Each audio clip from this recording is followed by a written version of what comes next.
अर्जुन ने श्री कृष्ण से कहा, रथ को दोनों सेनाओं के बीच ले चलिए। लेकिन अब अर्जुन क्या देखना चाहते हैं?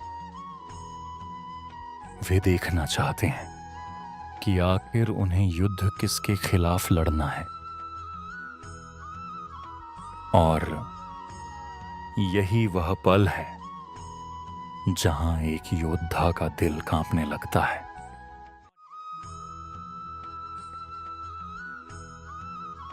यावदेतान निरीक्षे हम योद्धुका मानवस्थितान कैर्मया सह योद्धव्यमस्मिन् रणसमुद्यमे। अर्थात अर्जुन कहते हैं, मैं इन युद्ध के इच्छुक लोगों को देखना चाहता हूं कि इस युद्ध में मुझे किन किन के साथ लड़ना होगा। यही वह पल है जहां युद्ध सिर्फ रणनीति नहीं रहता, बल्कि भावना बन जाता है। कल्पना कीजिए, अर्जुन का रथ धीरे धीरे आगे बढ़ रहा है। दोनों सेनाओं के बीच चारों तरफ हथियारों की चमक, घोड़ों की सांसें, हवा में उड़ती धूल, और अर्जुन हर चेहरे को ध्यान से देख रहे हैं। कोई गुरु है, कोई भाई, कोई मित्र। अर्जुन ने यह सवाल क्यों पूछा? क्योंकि अब तक युद्ध सिर्फ एक कर्तव्य था, लेकिन अब वह व्यक्तिगत बन चुका है। सामने खड़े लोग सिर्फ दुश्मन नहीं हैं, वे अर्जुन की यादें हैं, उनका बचपन है, उनका परिवार है। और यही चीज अर्जुन को अंदर से तोड़ने लगती है। क्या सिर्फ अर्जुन ही ऐसी स्थिति में थे? नहीं, हर इंसान के जीवन में एक कुरुक्षेत्र आता है जहां उसे अपनों के खिलाफ निर्णय लेना पड़ता है। कभी रिश्तों में, कभी व्यवसाय में, कभी सच और झूठ के बीच। और वही पल सबसे कठिन होता है। रणसमुद्य में मतलब युद्ध का विशाल प्रयास। यह सिर्फ तलवारों का युद्ध नहीं, यह भावनाएं का महासागर है। कर्तव्य, प्रेम, सब एक साथ टकरा रहे हैं। कल्पना कीजिए, अर्जुन की नजर अचानक भीष्म पितामह पर पड़ती है, फिर द्रोणाचार्य पर, उन गुरु पर जिन्होंने उन्हें धनुष चलाना सिखाया था, और अब उन्हीं पर तीर चलाना है। यहीं से अर्जुन का मन टूटना शुरू होता है। आज भी कई बार हमें जीवन में ऐसे फैसले लेने पड़ते हैं जहां दिल और दिमाग दोनों अलग बातें कहते हैं, और वही पल सबसे दर्दनाक होता है।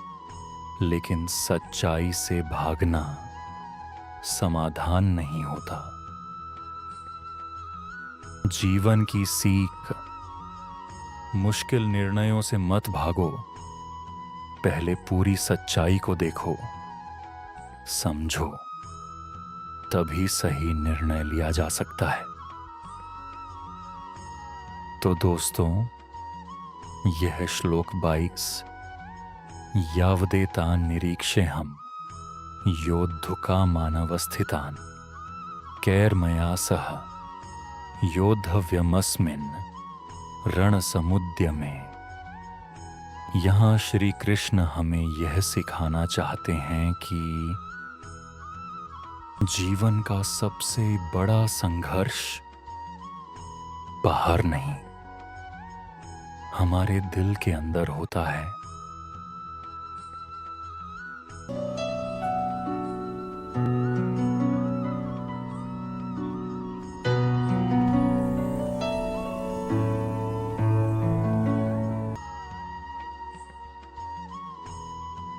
अर्जुन का रथ अब दोनों सेनाओं के बीच खड़ा है।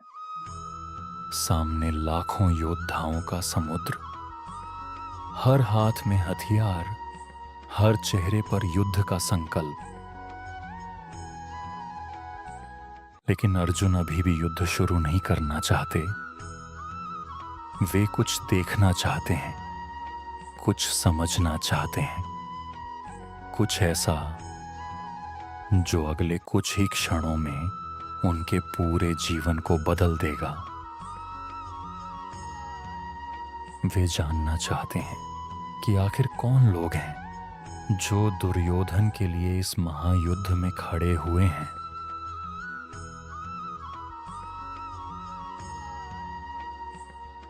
योत्स्यमानानवेक्ष्यहम् ये एतेत्र समागताः धार्तराष्ट्रस्य दुर्बुद्धेर्युद्धे प्रिय चिकीर्षवः। अर्थात अर्जुन कहते हैं, मैं उन लोगों को देखना चाहता हूं जो युद्ध करने के लिए यहां एकत्र हुए हैं और जो दुर्योधन की इच्छा पूरी करने के लिए इस युद्ध में शामिल हुए हैं। ये केवल लोगों को देखने की बात नहीं है, ये सत्य को पहचानने की शुरुआत है। यह युद्ध को समझने की शुरुआत है। कल्पना कीजिए, कुरुक्षेत्र का विशाल मैदान, जहां तक नजर जाती है सिर्फ सेनाएं ही सेनाएं दिखाई देती हैं। धूल का एक बादल हवा में तैर रहा है। सूर्य की किरणें सैनिकों के कवच पर चमक रही हैं।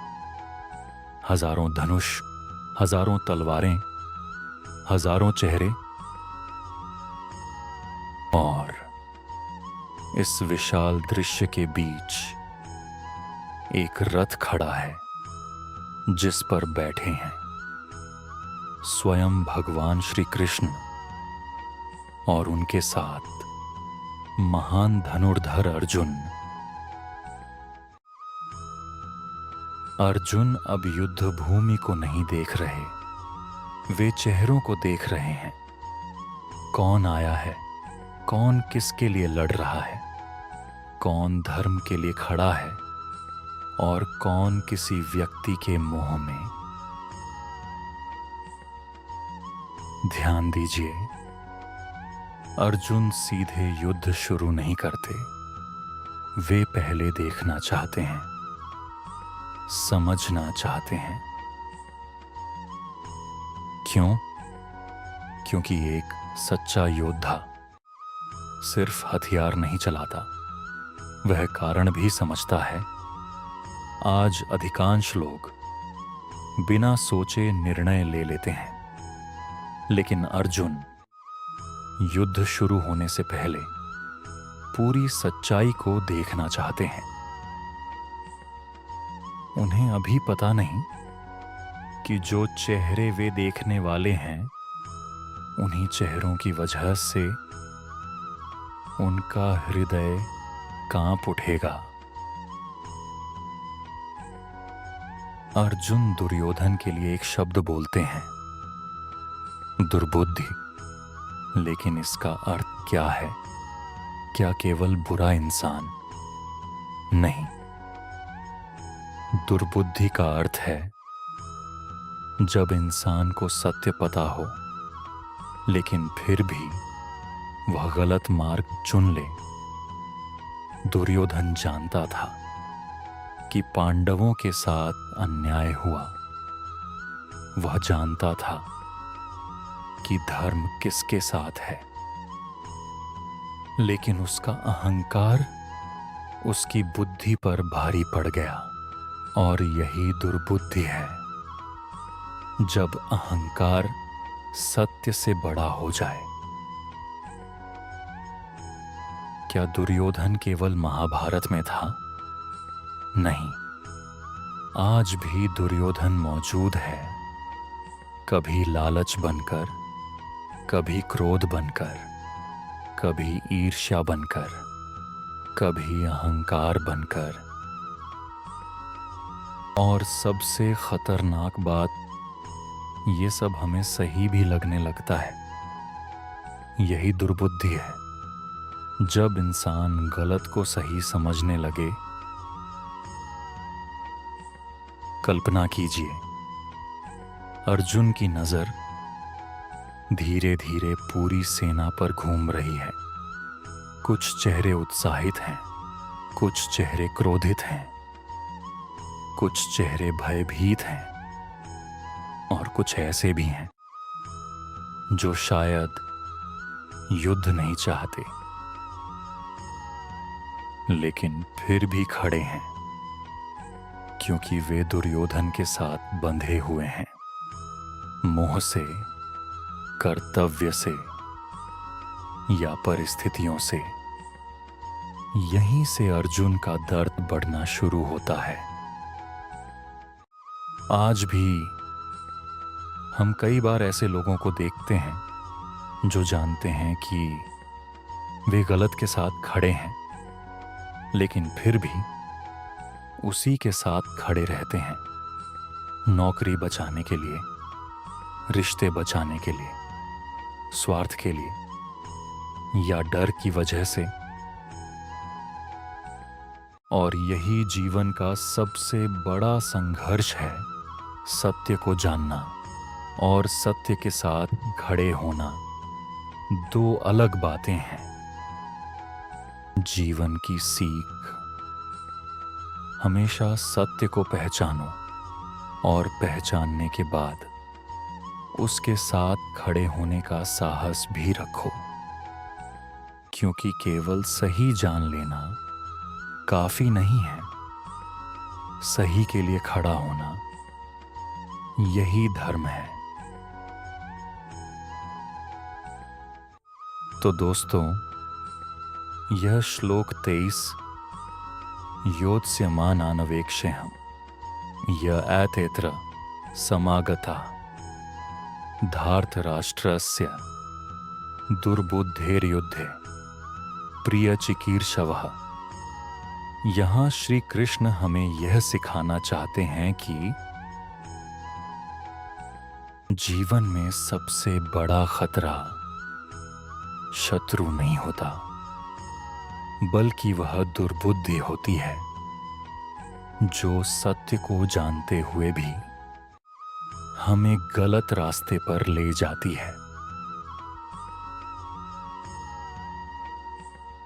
और अर्जुन अब उसी सत्य को देखने जा रहे हैं।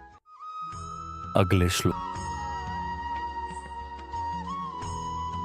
कभी कभी जीवन में ऐसा पल आता है जब हम सच जानना तो चाहते हैं, लेकिन उस सच का सामना करने से डरते भी हैं।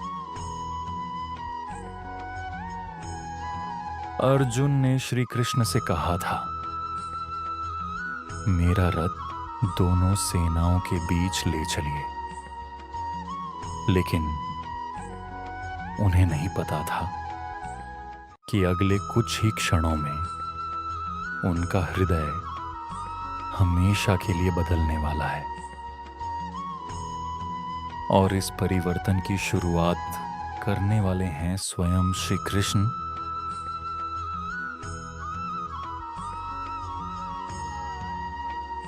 संजय उवाच एव मुक्तो हृषीकेशो गुडाकेशेन भारत सेनयोरुभयोर्मध्ये स्थापयित्वा रथोत्तमम्। अर्थात संजय कहते हैं, हे धृतराष्ट्र, अर्जुन द्वारा ऐसा कहे जाने पर ऋषिकेश भगवान श्री कृष्ण ने दोनों सेनाओं के बीच उस श्रेष्ठ रथ को खड़ा कर दिया। सुनने में यह एक साधारण घटना लगती है, लेकिन यहीं से गीता का सबसे बड़ा अध्याय शुरू होता है।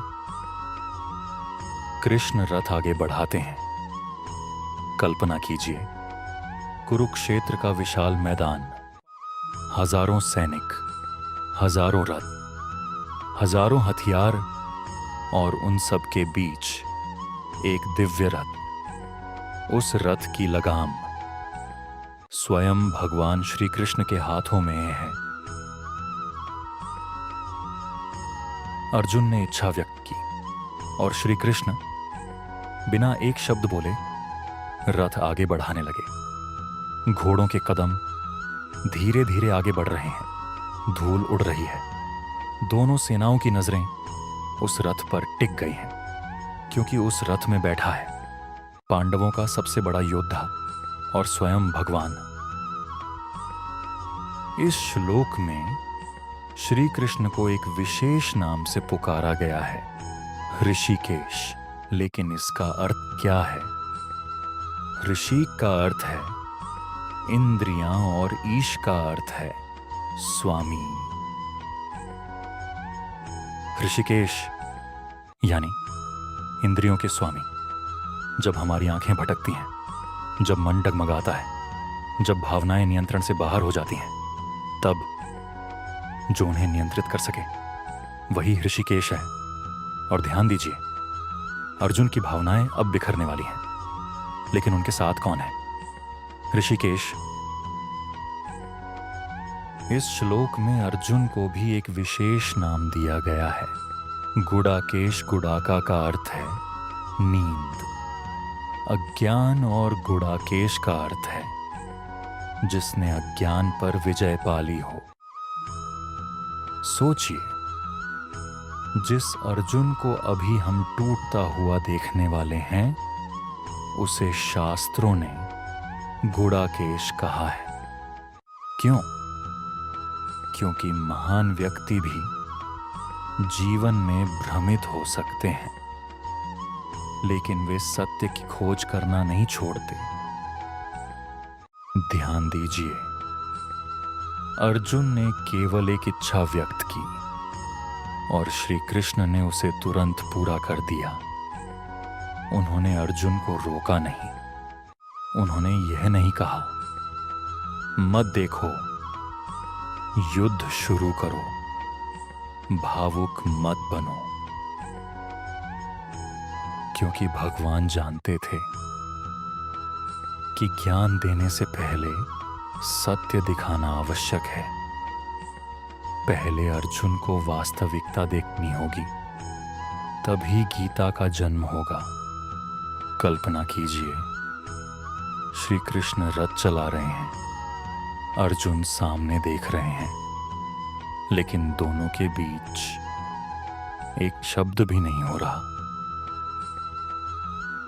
कभी कभी सबसे गहरी शिक्षा शब्दों से नहीं, मौन से शुरू होती है, और यही मौन कुछ ही क्षणों में गीता के रूप में फूटने वाला है।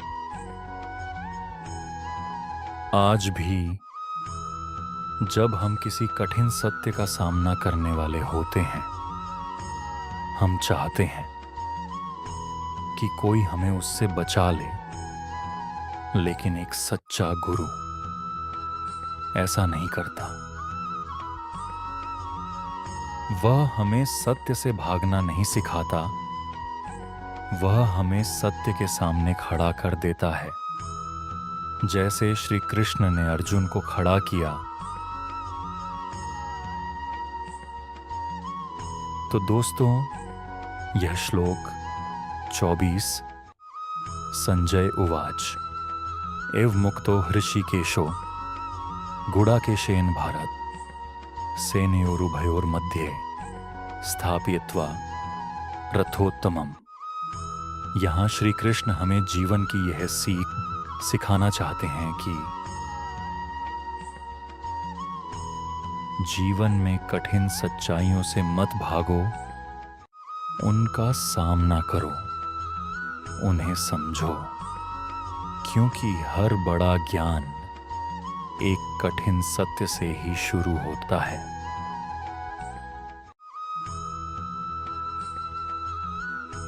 तो मित्रों, आज श्री कृष्ण ने केवल एक रथ नहीं रोका, उन्होंने अर्जुन को उनके जीवन के सबसे बड़े सत्य के सामने खड़ा कर दिया। और अगले श्लोक में रथ जिस स्थान पर रुकेगा उसे देखकर अर्जुन का हृदय कांप उठेगा, क्योंकि सामने होंगे भीष्म पितामह और द्रोणाचार्य, और यहीं से अर्जुन। कभी कभी जीवन में ऐसा होता है, हम उत्तर ढूंढ रहे होते हैं, लेकिन भगवान हमें उत्तर नहीं देते। वे हमें एक दृश्य दिखाते हैं, और वही दृश्य हमारी पूरी सोच बदल देता है। आज श्री कृष्ण कुछ कहने वाले नहीं हैं, कोई उपदेश नहीं, कोई ज्ञान नहीं, केवल एक वाक्य, और वही वाक्य अर्जुन के जीवन का सबसे बड़ा तूफान बन जाएगा।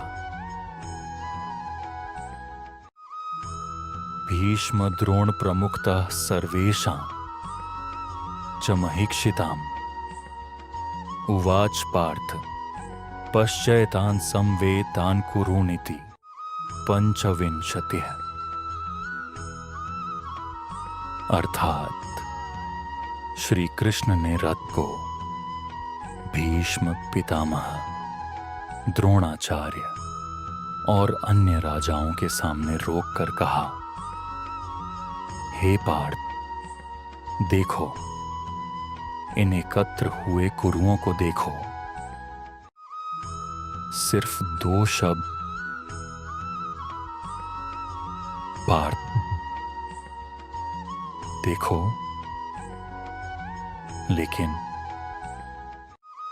इन्हीं 2 शब्दों में पूरी गीता का बीज छिपा हुआ है।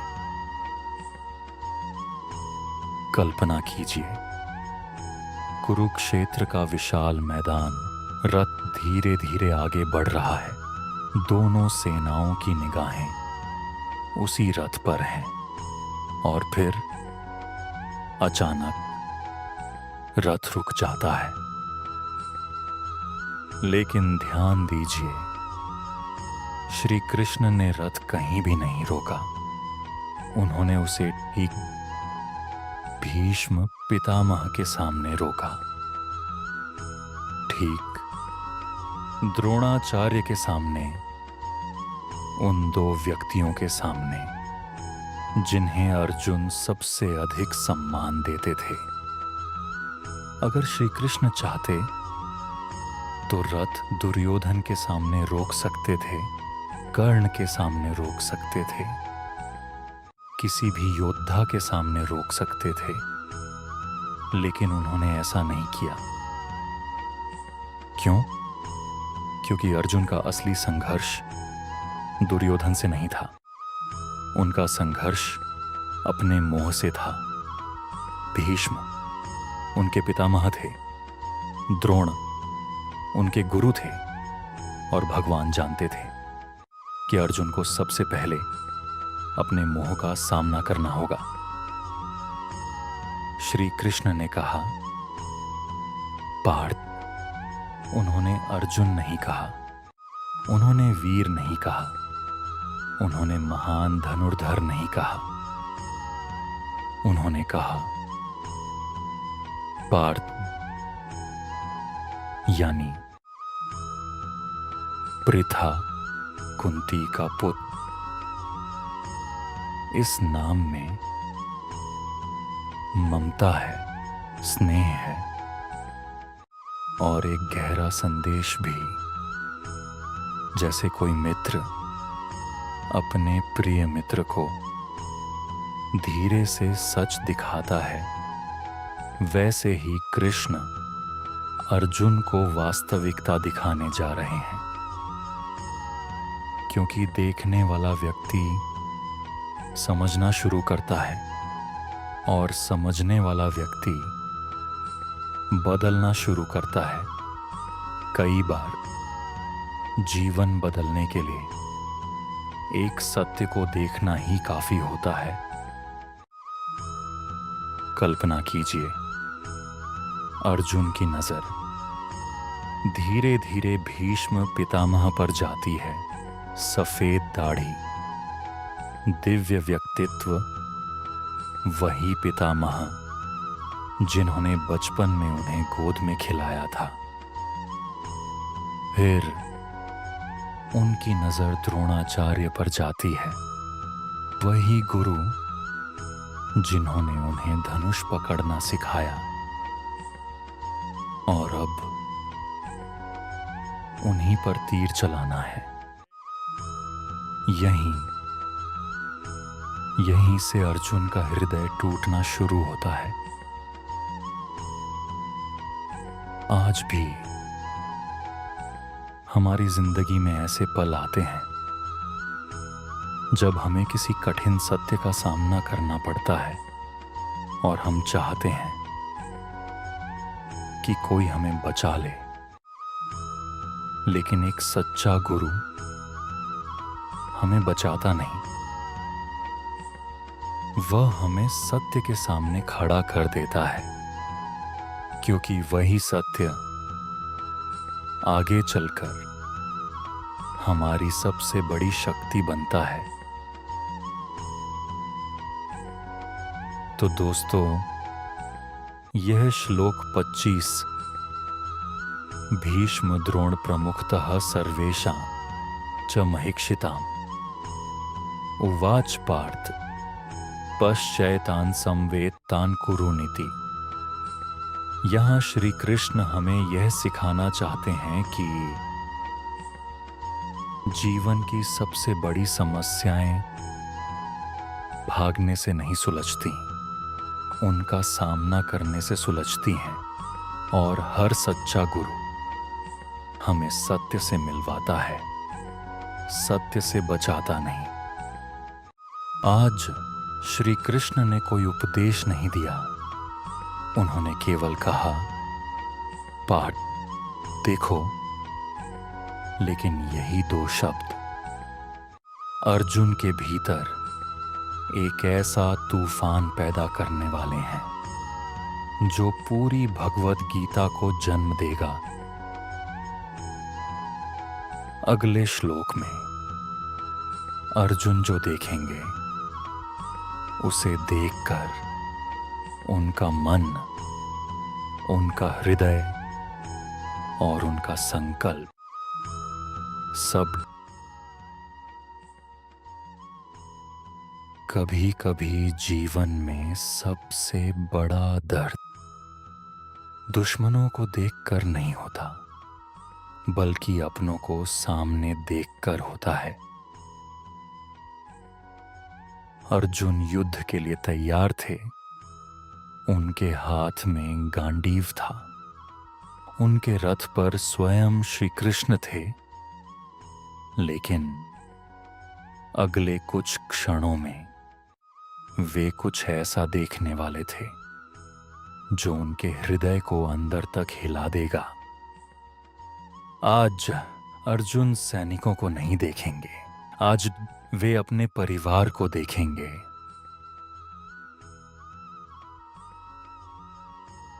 तत्र पश्यत स्थितान् पार्थ पितरनत् पितामहान् आचार्यान् मातुलान् भ्रातान् पुत्रान् पौत्रान् सखींस्तथा।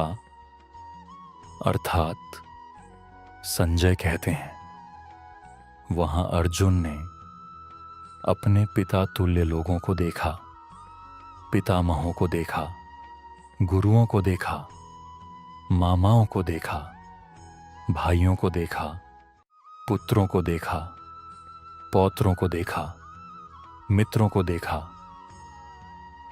युद्ध भूमि अचानक एक परिवार की सभा बन गई। कल्पना कीजिए, अर्जुन की नजर धीरे धीरे सेना पर घूम रही है। पहले भीष्म दिखाई देते हैं, फिर द्रोणाचार्य, फिर कृपाचार्य, फिर उनके चाचा, फिर उनके भाई, फिर मित्र। हर चेहरा एक स्मृति लेकर आ रहा है। कोई बचपन की याद, कोई शिक्षा की याद, कोई स्नेह की याद। और अचानक कुरुक्षेत्र का मैदान अर्जुन को युद्ध भूमि नहीं लगता, उन्हें अपना पूरा जीवन दिखाई देने लगता है। अब तक युद्ध एक विचार था, एक कर्तव्य था, एक धर्म युद्ध था। लेकिन अब युद्ध का चेहरा बदल गया, क्योंकि सामने खड़े लोग कोई अजनबी नहीं थे। वे वही लोग थे जिनके साथ अर्जुन हंसे थे, जिनसे उन्होंने सीखा था, जिनके साथ उन्होंने जीवन बिताया था। और अब उन्हीं के विरुद्ध तीर चलाने थे। यहीं से अर्जुन का हृदय भारी होने लगता है। ध्यान दीजिए, अर्जुन ने सबसे पहले क्या देखा? हथियार नहीं, सेना नहीं, रणनीति नहीं। उन्होंने रिश्ते देखे। क्यों? क्योंकि इंसान तर्क से कम, रिश्तों से ज्यादा जुड़ा होता है। एक शब्द, एक चेहरा, एक पुरानी याद कई बार सबसे मजबूत इंसान को भी कमजोर कर देती है। कुरुक्षेत्र सिर्फ एक युद्ध भूमि नहीं है, यह जीवन का प्रतीक है। और अर्जुन हम सबका प्रतिनिधित्व करते हैं। हर इंसान के जीवन में एक ऐसा कुरुक्षेत्र आता है जहां उसे सत्य और संबंधों में चुनाव करना पड़ता है, कर्तव्य और भावना में चुनाव करना पड़ता है। और वही सबसे कठिन युद्ध होता है। कल्पना कीजिए, अर्जुन भीष्म को देखते हैं और उन्हें अपना बचपन याद आता है। द्रोणाचार्य को देखते हैं और पहली बार धनुष पकड़ना याद आता है। मित्रों को देखते हैं और पुराने दिन याद आते हैं। कुछ ही क्षणों में सैकड़ों यादें उनके मन में उमड़ पड़ती हैं, और यही यादें उनकी शक्ति को कमजोर करने लगती है। आज भी जीवन में सबसे कठिन फैसले उन लोगों से जुड़े होते हैं जिनसे हम प्यार करते हैं। कई बार हमें किसी अपने की गलती के खिलाफ खड़ा होना पड़ता है, कई बार सत्य का साथ देना पड़ता है, और वही पल दिल को सबसे ज्यादा चोट पहुंचाता है। क्योंकि समस्या दुश्मन नहीं होता, समस्या ये होती है कि सामने अपना खड़ा होता है। तो दोस्तों, यह श्लोक 25, तत्रा पश्यत स्थितान पार्थ पितार्नाथ पिता महान आचार्यान मातुलान भ्रातारण पुत्रान पौत्रान सखींस्तथा। यहाँ श्री कृष्ण हमें यह सिखाना चाहते हैं कि रिश्तों का सम्मान करो, लेकिन सत्य को मत छोड़ो, भावनाओं को समझो, लेकिन उन्हें अपने निर्णय का मालिक मत बनने दो, क्योंकि धर्म अक्सर सबसे कठिन रास्ता चुनने का नाम होता है। आज अर्जुन ने सेना नहीं देखी, उन्होंने अपना पूरा जीवन देख लिया। उन्होंने अपने गुरु देखे, अपने मित्र देखे, अपने रिश्ते देखे, और अब उनका हृदय पहले जैसा नहीं रहा। अगले श्लोक में अर्जुन और भी लोगों को देखेंगे और उनका दर्द और गहरा होता जाएगा। यहीं से अर्जुन विषाद योग अपनी चरम यात्रा की ओर बढ़ रहा है। एक योद्धा को हराने के लिए हमेशा तलवार की जरूरत नहीं होती। कभी कभी एक चेहरा ही काफी होता है। कुछ ही क्षण पहले अर्जुन युद्ध जीतने के लिए तैयार थे, लेकिन अब उनकी आंखों के सामने दुश्मन नहीं, अपनों की भीड़ खड़ी है। और यही वह पल है जब अर्जुन का हृदय धीरे धीरे युद्ध से दूर होने लगता है। तान् समीक्ष्य स कौन्तेय सर्वान् बन्धून् अवस्थितान् कृपया पर्याविष्टो विषीदन्निदं ब्रवीत्। अर्थात संजय कहते हैं, उन सभी संबंधियों को अपने सामने खड़ा देखकर कुंती पुत्र अर्जुन गहरी करुणा से भर गए। उनका मन विषाद से भर गया और तब उन्होंने ये शब्द कहे। यही वह श्लोक है जहां से अर्जुन विषाद योग वास्तव में शुरू होता है। कल्पना कीजिए, कुरुक्षेत्र का मैदान, हवा में धूल, हजारों सैनिक, हजारों हथियार, लेकिन अब अर्जुन को कुछ भी दिखाई नहीं दे रहा। उन्हें केवल चेहरे दिखाई दे रहे हैं। भीष्म, द्रोण, भाई, मित्र, चाचा, भतीजे, और उन सभी चेहरों के पीछे सैकड़ों यादें। अचानक युद्ध भूमि एक परिवार की तस्वीर बन जाती है। इस श्लोक में एक शब्द आता है, बंधुन, अर्थात अपने रिश्तेदार, प्रियजन। ध्यान दीजिए, अर्जुन उन्हें शत्रु नहीं कहते, वे उन्हें बंधु कहते हैं। यही अर्जुन के दर्द की जड़ है। जब सामने दुश्मन हो तो युद्ध आसान होता है, लेकिन जब सामने अपना हो तो हर निर्णय कठिन हो जाता है। श्लोक में कहा गया, कृपया पर्याविष्ट, अर्थात अर्जुन गहरी करुणा से भर गए। यह साधारण दया नहीं थी, यह वह भावना थी जो किसी संवेदनशील इंसान के भीतर उठती है जब वह अपने प्रियजनों को संकट में देखता है। अर्जुन का हृदय अब योद्धा का हृदय नहीं रहा, वह एक पुत्र का हृदय बन गया, एक शिष्य का हृदय, एक मित्र का हृदय।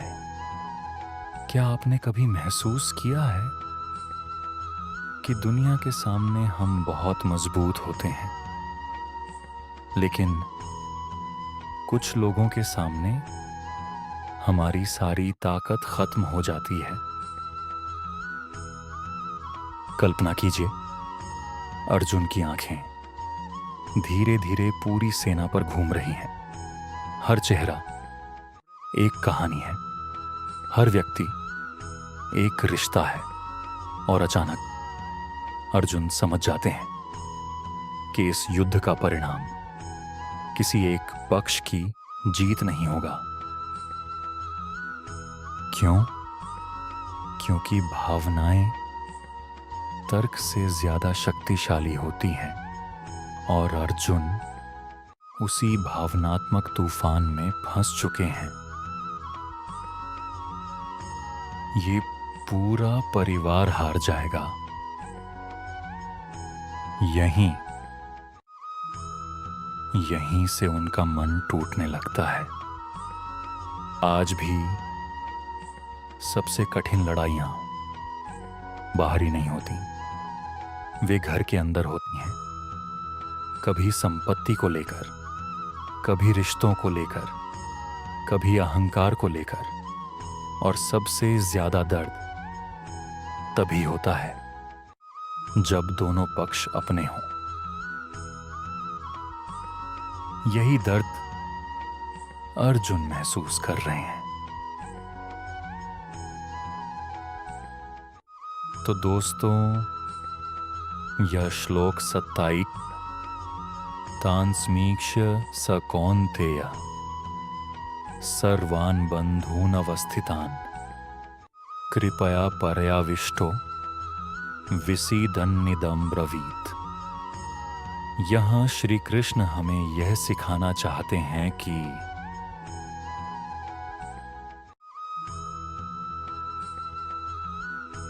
संवेदनशील होना कमजोरी नहीं है, करुणा होना कमजोरी नहीं है, लेकिन भावनाओं के कारण धर्म को भूल जाना खतरनाक हो सकता है।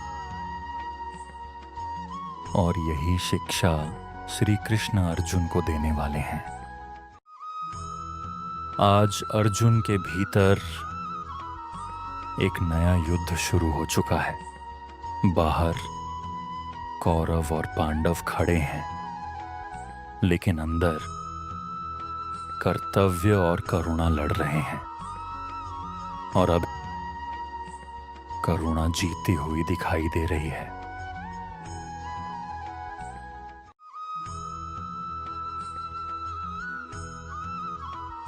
अगले श्लोक में अर्जुन पहली बार अपना दर्द शब्दों में व्यक्त करेंगे, और वहीं से गीता का सबसे भावनात्मक अध्याय शुरू होगा।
अगर आप भी मानते हैं कि धर्म का ज्ञान हर इंसान तक पहुंचना चाहिए, तो इस वीडियो को लाइक करें, शेयर करें और धर्म का ज्ञान बाय ब्रजवासी को अभी सब्सक्राइब करें।